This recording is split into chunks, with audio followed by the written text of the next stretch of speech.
Friends, ketemu lagi dengan saya Zoya Amirin ya. Kali ini meskipun tidak di atas ranjang karena kami udah kepanasan bertiga. Pasti Z-Friends sudah nonton dong ya di Orami. Saya juga waktu itu di Bobo bareng, saya wawancara nih Lee sama Moa gitu ya. Udah lihat kan di Orami? Udah dong, pasti kan ini kan udah sebulan lalu ya. Jadi ini tinggal sisa-sisa kejayaannya aja nih. Sisa-sisa kejayaan dari Orami kemarin ya. Nah, mereka kan menikah sudah 2 tahun ya. Iya, 2 tahun lebih dikit. Terus ada banyak banget tadi yang saya suka waktu wawancara di Orami ya, bisa sekaligus lihat ternyata mereka berdua itu masih melanjutkan yang namanya kencan gitu ya. Kencan sesudah menikah. Jadi ada orang kencan tapi begitu nikah langsung take it for granted, nggak mau pergi berdua lagi, tapi mereka masih melakukannya. Nah, yang menarik gitu ya, ternyata sebelum mereka menikah, mereka udah melakukan seks pranikah, ya. So udah sempat tinggal bareng dan sebagainya.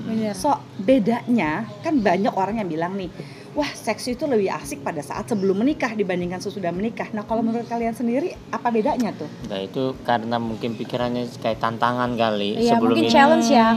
Banyak orang pikir begitu. Cuman sebenarnya nggak ada pengaruh begitu dan. Tapi memang secara psikologi yang kita nggak sadari memang ada pengaruhnya. Tapi begitu di pernikahan kebanyakan nih majority orang-orang tuh langsung drop. Karena kan udah biasa. Tapi nah itu kita selalu bicara sih kayak gini.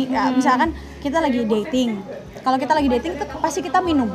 Kenapa kita minum? Entah kita wine atau kita whiskey, anything lah pokoknya kita harus agak nge-fly. Why? Karena kita kalau nge-fly kan kita bisa ngobrol heart to heart. Lebih bebas ya. Maksudnya tipsi ya, tipsi. Lebih tipsi itu kan kita kan ngobrolnya jujur kayaknya. Iya. Jadi kalau lagi tipsi itu kita ngobrol sampai aku nggak suka ini, aku suka ini, semua masalah kita coba obrolin. Meskipun nggak semuanya saat itu bisa terselesaikan, tapi setidaknya kita itu kan kita ini dua-dua sama-sama punya kuping, kita sama-sama punya hati, punya enek-enek, tapi kadang-kadang ya udahlah kalau timingnya dia ya udah aku yang diem gantian gitu. Kadang timing aku dia. Nah saat itu tuh baru kita tahu oh ternyata seks setelah menikah kalau kita nggak jaga pasti drop. Makanya kita selalu kenapa harus ada dating, kita keluar gandengan kayak pacaran aja, gandengan, holding hands gitu ya. Seperti Gottman dari Washington University juga sudah mengatakan ada 3 hal ya yang bisa mempertahankan keharmonisan rumah tangga, which is small little things. 1 yaitu holding hands. Kedua tatapan mata. Semakin banyak tatapan mata yang dilakukan oleh pasangan, ternyata semakin membuat mereka makin solid gitu. Dan ketiga adalah kissing. So gue mau tanya nih, French kissing ya dalam minggu ini, ini kan hari Senin nih ya, gitu ya.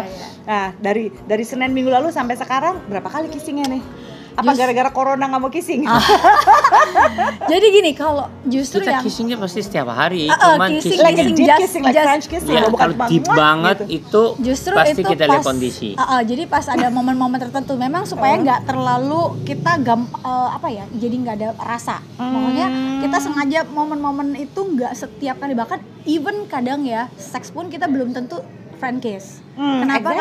Karena kita benar-benar jaga momen yang benar-benar kayak ada kadang satu momen itu dimana dia kayak nafsunya banget, baru kita fan kiss, baru itu kayak berasa sesuatu yang berbeda lagi. Jadi kita bener-bener keep banget untuk itu. Tapi kalau kiss ya tiap hari gitu, everyday. Kalau pamitan mau kemana dan pasti justru kita depan anak juga kalau kita kiss, tapi kan nggak mungkin kita deep kiss sampai depan anak kan. Jadi karena kita depan ada anak, di samping ada anak, jadi kita ya mungkin lihat momen itu kali ya. Tapi kalau berangkat kerja atau dia juga pergi atau kita mau makan, pulang makan apa, pasti kalau just kiss kayaknya sehari bisa beberapa kali. Tapi aku percaya sih dengan namanya hugging, terus holding hands, terus friend kiss itu memang mempengaruhi, ya benar banget. Cuman ya memang nggak setiap kali. Tapi kalau holding hands kita selalu kayak hal-hal yang kayaknya pacar itu lakuin, dia selalu ngelakuin sampai detik ini. Tetap ya kayak dilakukan. Bawain barang.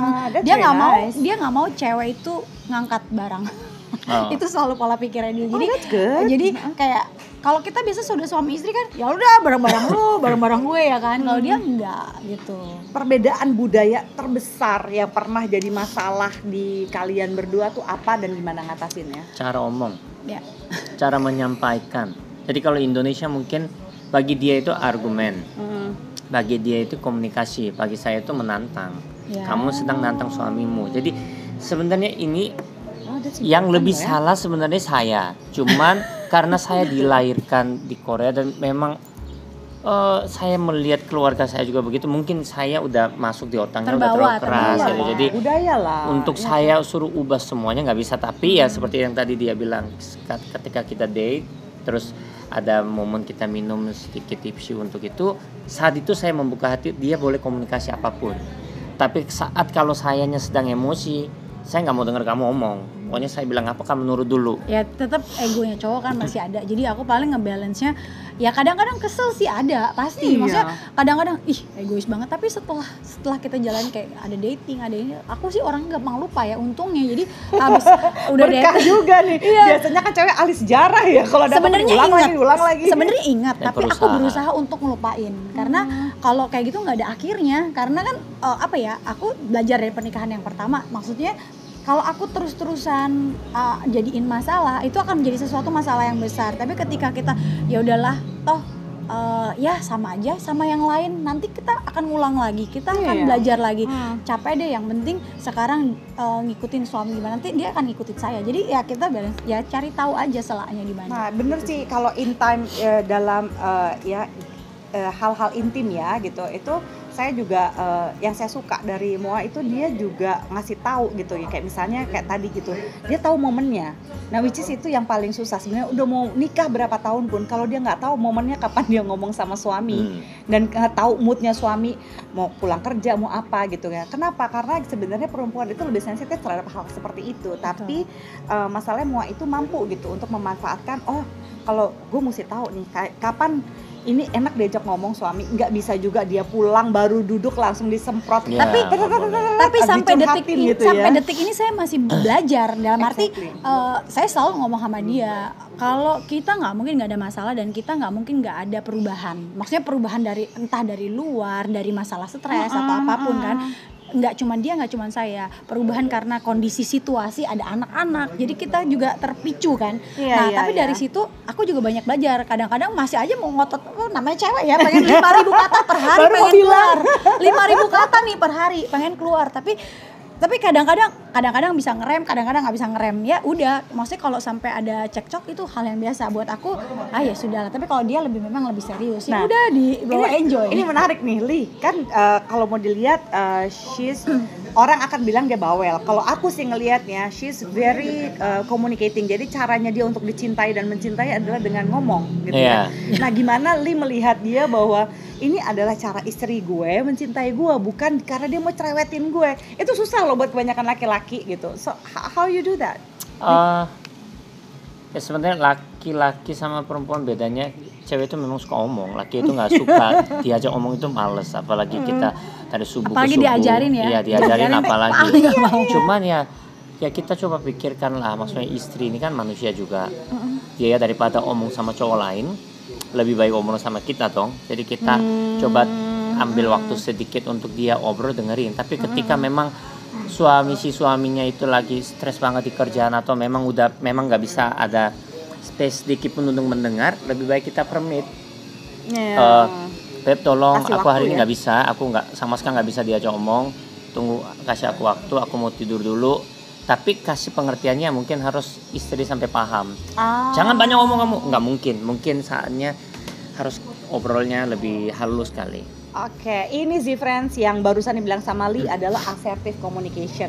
Assertive communication adalah dengan mengatakan saya merasa lelah hari ini, saya lagi nggak bisa ngomong gitu, kasih saya waktu. Jadi dikasih limitnya, kayak misalnya gini, overwhelm, kita kan nggak pernah bisa merancang apa yang akan kita rasakan kemudian. Tapi biasanya nanti akan ada waktunya nih. Nanti kalau dia udah ngerasa lebih enak, baru dia akan kasih tahu ke istrinya, ayo mau ngomongin apa gitu. Tapi memang itu butuh waktu. Maksudnya dalam arti. Tapi mereka berdua udah kenal dari umur kayak 15 tahun. Jadi aku tuh selalu belajar dari my parents. Actually my parents always say kayak, mau kita nikah berapa puluh tahun pun kita harus tetap sampai detik ini masih saling mengenal. That's mean kita manusia masih banyak perubahan, masih banyak ya, karena kita berpikir, kita perubahan orang sekitar kita jadi membuat kita berubah. pasangan kita melakukan apa, kita kadang-kadang yang paling kelihatan adalah kita selalu punya pasangan pikir bahwa pasangan kita 100% mengerti kita, padahal enggak. Iya, karena pasangan bukan peramal ya.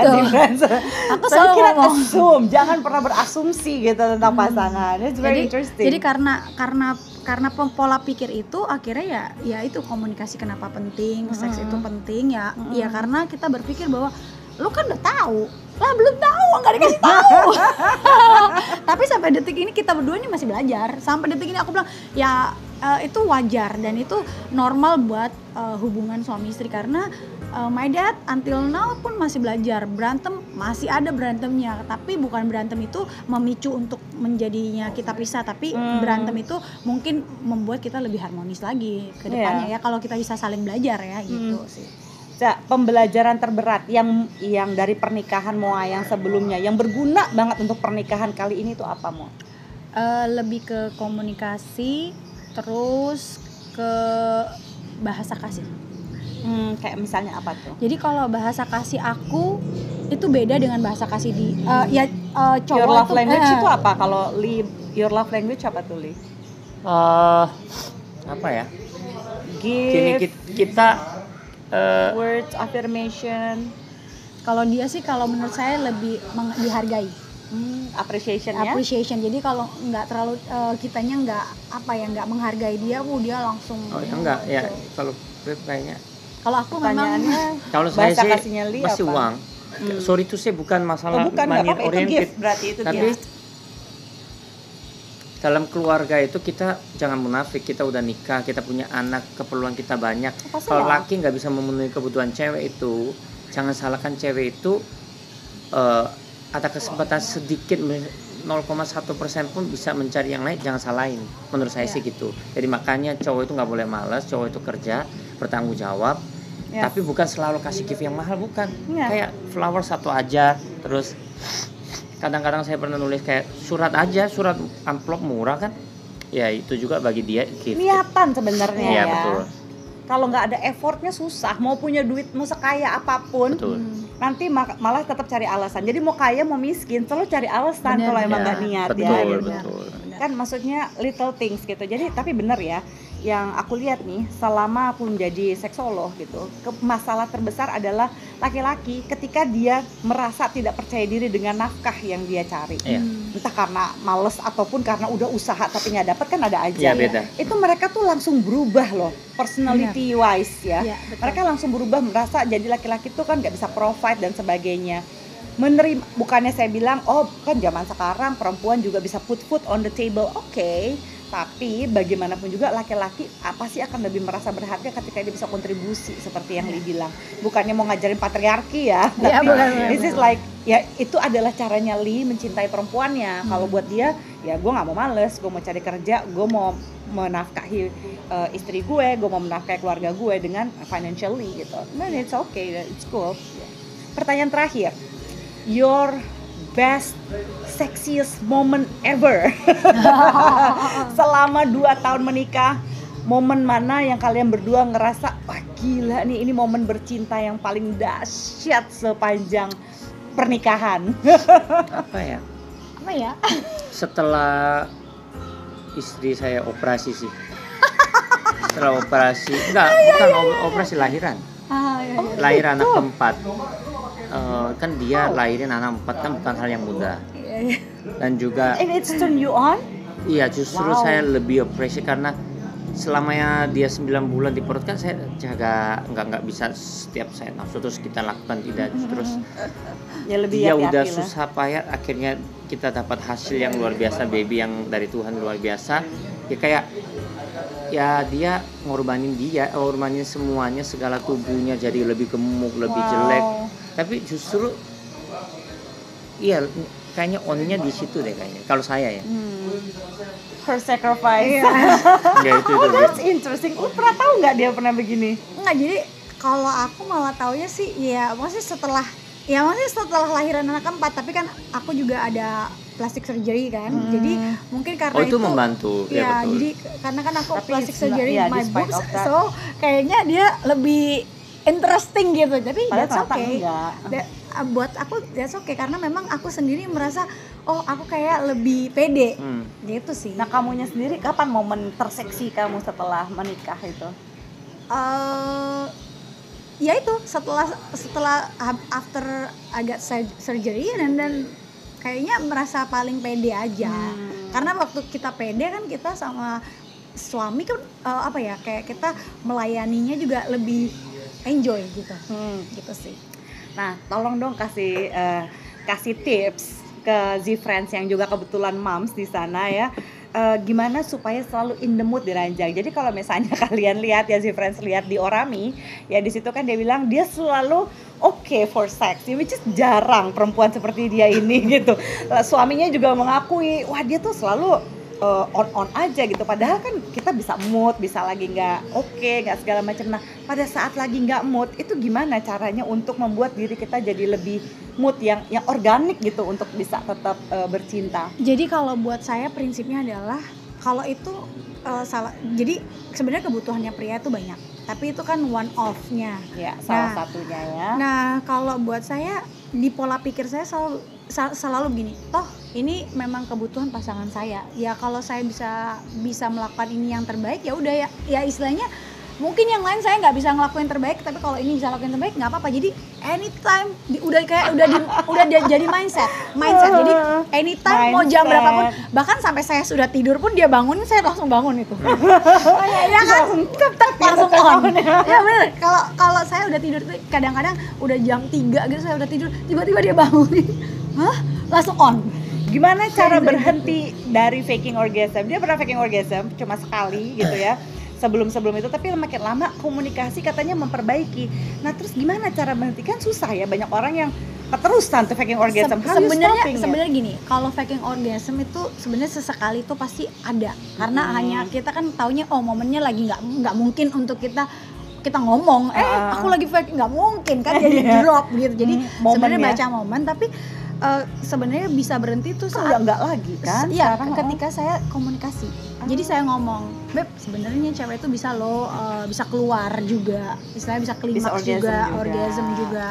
Ah iya iyalah, kalau kamu harus cari, karena aku juga kadang nggak tahu, yang cari masih pasangan, nggak mungkin kita yang cari, kadang oh ya pas ini pas dapat, nah baru ngomong oh di posisi ini kan? Di posisi ini. Waktu itu sempat dia nyari ya, waktu itu awal nyari, terus habis itu iya Beb dapat udah gitu sih. Jadi dua-duanya benar-benar memang harus komunikasi sih friends ya. Dan yang kerennya juga suami istri ini dia mengalahkan ego mereka untuk berkomunikasi. Which is buat laki-laki kebanyakan susah ya Li ya. Iya pasti kan laki-laki merasa harus tahu. Iya harus tahu, dan dia yang maunya di atas kebanyakan. Cuman ya selama istrinya kasih tahunya dengan cara baik-baik dan bisa kasih pengertian, ya kita juga perlu dengar lah sebagai suami biar keluarga yang lebih bahagia. Apalagi nggak setiap saat nafsu tuh cowok yang mulai, belum tentu. Kadang-kadang kita juga mulai nggak apa-apa. Inisiatif. Iya, that's okay. Maksudnya kadang-kadang kalau perempuan kadang-kadang tabu ya, mau mulai malu gitu. Jadi kasihan juga karena perempuan kan juga ya harus dikeluarkan kan, nggak cuma cowok doang gitu sih. So pembelajaran yang paling banyak dari kedua pasangan ini, satu, laki-laki nggak usah terlalu banyak ego. Kalau misalnya apa yang dia inginkan termasuk fantasi-fantasinya itu nggak ada salahnya untuk dikomunikasikan sih friends. Ya komunikasi membantu untuk tidak faking orgasm, komunikasi membantu supaya kehidupan seks juga makin nikmat ya. Meskipun sudah pernah melakukan hubungan seks sebelumnya, tapi dalam pernikahan itu bisa lebih oke kalau tetap ya melakukan yang namanya ritual-ritual romantis kan gitu ya. Betul. Buat kalian berdua. So semoga dapat pelajaran banyak dari Lee dan Moa, dan ini bisa membantu semua pasangan untuk tuh kan jadi sama-sama romantis, gandengan tangan, ciuman dan segala macam kemesraan ini yang akan membantu supaya hubungan seks lebih oke. Jadi nggak bisa nih tiba-tiba misalnya datang ke saya, Mas Zoya saya mau konseling, saya pengen kehidupan seks saya lebih oke, ya nggak bisa. Selalu akan dikasih PR seperti yang mereka lakukan ini, gimana supaya skip berdua gitu ya, kencan berdua, ngobrol, gandengan tangan. Nah hal-hal kecil ini akan membantu supaya kehidupan seks lebih oke. So thank you Z-Friends buat penyimak kali ini. Terima kasih Lee, terima kasih semua, appreciate it. Bye Z-Friends, sampai ketemu lagi.